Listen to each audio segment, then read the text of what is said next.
Sempre acreditei que viajar é mais do que conhecer lugares, é sentir, descobrir, viver.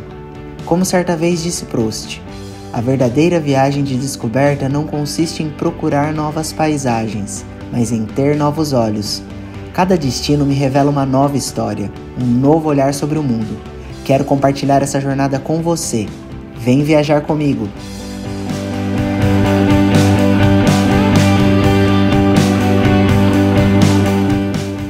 No episódio de hoje estou descendo de Kotor, no Monte Negro, para Tirana, na Albânia, uma cidade que sempre tive muita curiosidade em conhecer. A Albânia, situada no sudeste da Europa, é conhecida por sua paisagem montanhosa deslumbrante e sua rica herança cultural. Com uma história marcada por influências ilíricas, romanas, bizantinas e otomanas, o país exibe uma mistura única de tradições. Sua capital, Tirana, é um centro vibrante de arte, gastronomia e vida noturna. Apesar dos desafios econômicos e políticos do passado, a Albânia está emergindo como um destino turístico promissor na região dos Balcãs. Tirana não está no top 10, no top list das capitais europeias que as pessoas mais visitam por aqui. No entanto, eu sempre tive muito interesse por conhecer a capital albanesa e pela cultura e pela história da Albânia também. Pela Albânia ter sido um dos países mais fechados aqui dessa região dos Balcãs até o começo dos anos 90, sempre pairou um mistério assim, sobre a história desse lugar, sobre esse lugar, né, sobre essa capital.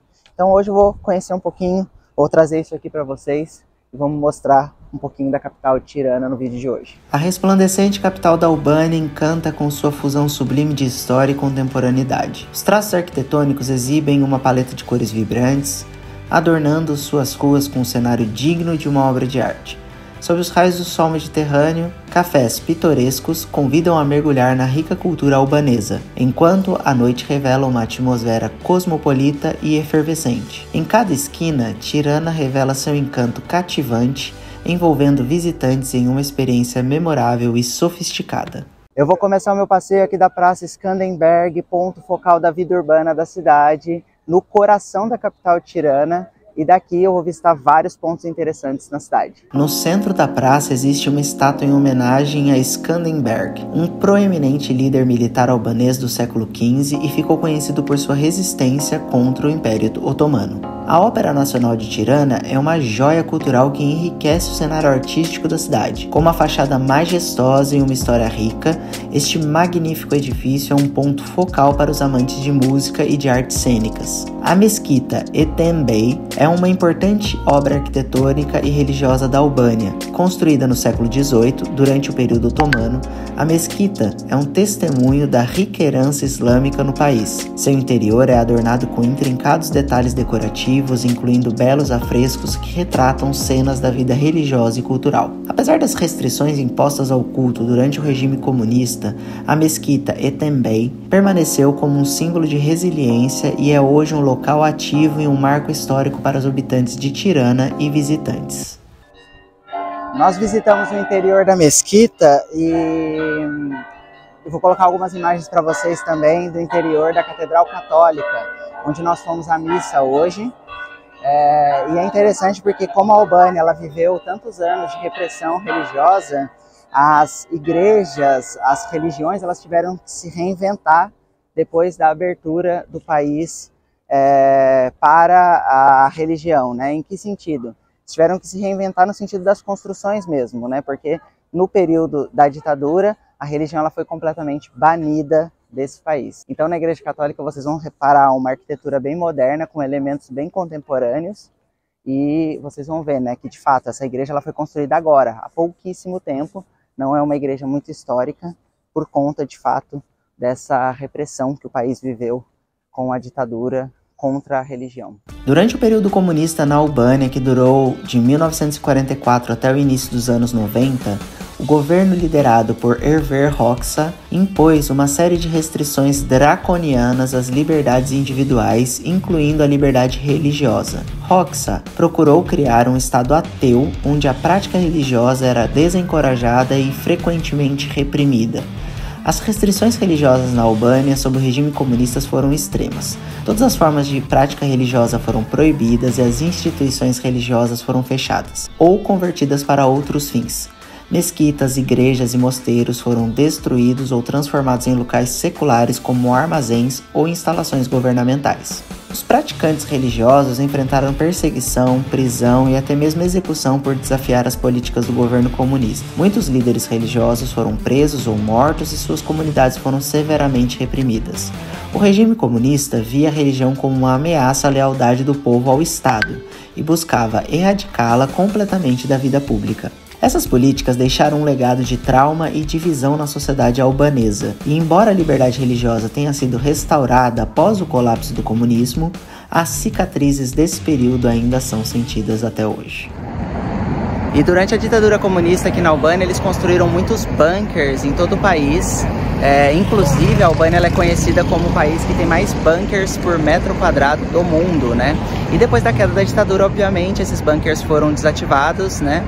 E alguns deles transformados em museu, como esse aqui, que fica bem no centro da cidade de Tirana e que chama Bankart, né? E que você pode visitar pagando o ingresso e visitar aqui embaixo tudo que foi construído para proteção dos civis em vista de um suposto ataque. Os bunkers em Tirana são encontrados principalmente nos arredores das cidades e em áreas rurais próximas. Embora muitos tenham sido removidos ou desativados desde o fim do regime comunista, alguns ainda podem ser vistos e visitados. Muitas vezes estão abandonados ou reutilizados para outros fins, como abrigos para animais ou armazenamento.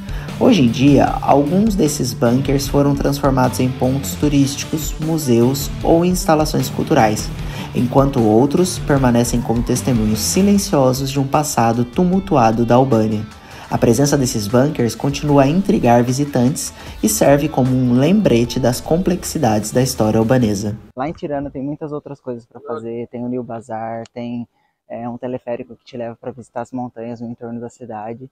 Mas, no entanto, nós decidimos vir aqui para uma outra região, pertinho da cidade de Tirana, para visitar o castelo de Kruži, né? Que eu vou mostrar um pouquinho para vocês aqui hoje nas imagens, né? O castelo medieval que fica num vilarejo próximo à cidade, como eu disse para vocês, e que parece, desde o momento que nós chegamos aqui, bem interessante. O castelo de Kruja, localizado na cidade de Kruja, ao norte de Tirana, é um símbolo histórico da resistência albanesa contra a invasão otomana. Construído no século V, o castelo foi uma fortaleza crucial durante os séculos de conflito entre os albaneses e o Império Otomano e Veneziano. O castelo abriga o Museu Nacional de Skanderberg, dedicado ao herói nacional albanês que liderou a resistência contra os otomanos. O museu exibe artefatos relacionados à vida e à luta de Skanderberg, bem como exposições que documentam a história da Albânia desde a antiguidade até a era comunista. Além de sua importância histórica, o castelo oferece vistas deslumbrantes da cidade e do vale circuncidante, tornando-o não apenas um local de grande valor cultural, mas também um destino turístico popular para visitantes que desejam explorar a rica história da Albânia. E a visita do castelo vale muito a pena, e também dos arredores. Se você estiver na Albânia, se você estiver em Tirana e estiver de carro, é muito fácil chegar aqui, pertinho da capital.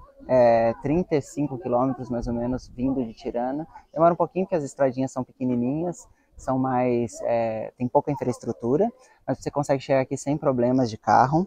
E de transporte público eu acho que não tenha tanta solução assim. No entanto, existem muitas excursões daquelas Get Your Guide que você pode pegar também para chegar até aqui. Eu vi no site deles que existem algumas possibilidades de excursão e você pode chegar aqui no castelo de Kruži. E daqui desse lugar maravilhoso eu encerro o vídeo de hoje, me despeço de vocês, muito obrigado por ter me acompanhado até aqui. Não deixe de se inscrever no canal, não deixe de deixar o seu like e também de encaminhar esse vídeo para todos aqueles seus amigos que gostam do conteúdo de viagem. Nos vemos na próxima aventura, até mais, tchau, tchau!